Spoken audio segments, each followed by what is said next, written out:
We're here at the National Museum of the Marine Corps just a few weeks ahead of the October opening of new galleries, 20,000 square feet that cover the 1970s all the way up to 2021 and everything in between, from Iraq and Afghanistan to Grenada, Beirut, and many other operations that many may not be aware of. A lot of personal objects here, hundreds of different artifacts, a very interesting period of time for the Marine Corps and very recent history for those involved.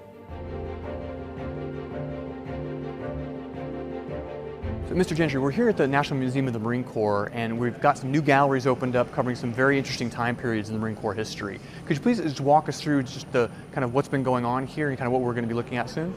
So, well, I'll start back on 6 November 2006 when we first opened up on the Marine Corps birthday.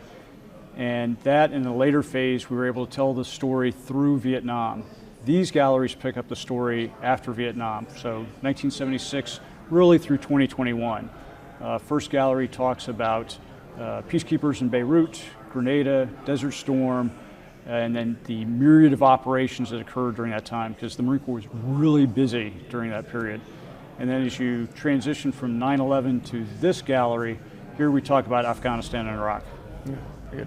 And I understand there's some very personal items here. We have actual artifacts from individual Marines and also Marines who served maybe as models for some of the statues we see here. Could you talk a little bit about that? So every artifact tells a story, otherwise it wouldn't be in here. And then every set of dress blues in these two galleries represents or came from a family of a Marine that was killed in action. All the adult figures here in the museum, we call them cast figures, because they're, no kidding, live cast. So we oil them up, and it's about a 4-hour process. They get in whatever their action pose is. They make 4 different molds. We send it off to really the artists, and they pour the molds, and then they create the sheen of sweat, grime, tattoo in one case. So we really try to bring realism to every aspect of the museum. In addition to that, I think there's some interesting little kind of very specific details to, there's some smells and sounds and things. Could you talk a little about how that was created? Okay. So in the rest of the museum, we really evoke emotion through sight and sound. Now we're going to add the sense of smell. So we have a scent cannon at the beginning of our Iraqi village that's going to pump out a scent that will be reminiscent to many who deployed over there. So it'll be a mixture of, right now, feces, burning garbage, particularly some plastic, a little bit of cordite, stuff like that. Now, you have Marines of all generations that come to visit this museum. As director, what are you hoping to share with them through these new galleries and the existing ones whenever they served, whether it was back in the 50s or 60s in this period, or even future Marines serving now who may come to this years from now? So what we really want to do is honor that selfless service of those Marines that served in the past. We want to reinvigorate the spirit of today's Marines, because there's a time when people get a little, you get drugged down a little bit. We want them to be, remotivated. And then we really want to inspire the next generation of Marines, those young men and women that come to visit. So, Mr. McGrath, I understand that you are actually very personally connected to the display we're looking at right now. Could you tell us a little bit about your point of view, what happened this day, and what we're looking at? Sure. So this is an MATV vehicle. So at this time I was deployed with Marine Special Operations Command in Helmand Province. We were running a village stability platform support mission, and we struck an IED. As a result, my turret gunner was ejected from the vehicle. This is a mobility kill, so the vehicle was completely incapacitated, but everyone in the vehicle survived. We executed a medevac for my turret gunner, recovered this vehicle on a flat rack, and kept pushing with the mission. I can imagine kind of seeing something like this, may bring up some personal thoughts, memories. Would you mind sharing a little bit about that? Sure, yeah. Seeing the exhibit or seeing the vehicle for the first time obviously invokes some emotion.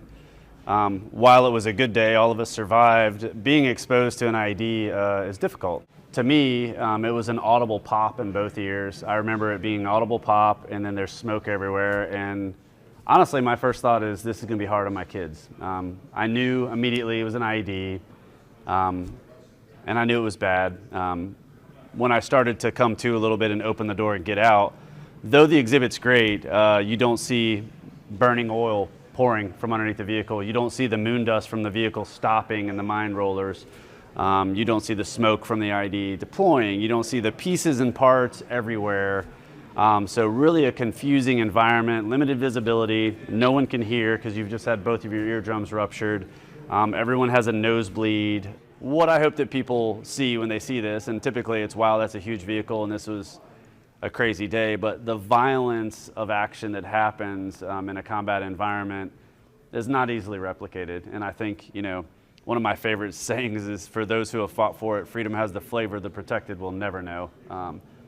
For individuals who have been through this, they can come here and see it and nod their head and say, yeah, I understand this exactly, but I also know what it smells like, what it feels like. They understand the hugs that happen after this, the, oh my God, we're alive hugs. But really what has impressed me about this day when I think back about it is that Marines never missed a beat.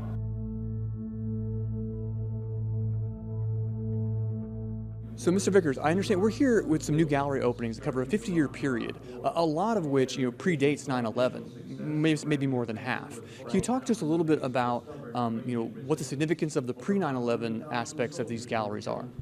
Sure, absolutely. So the other part of the museum covers up to Vietnam.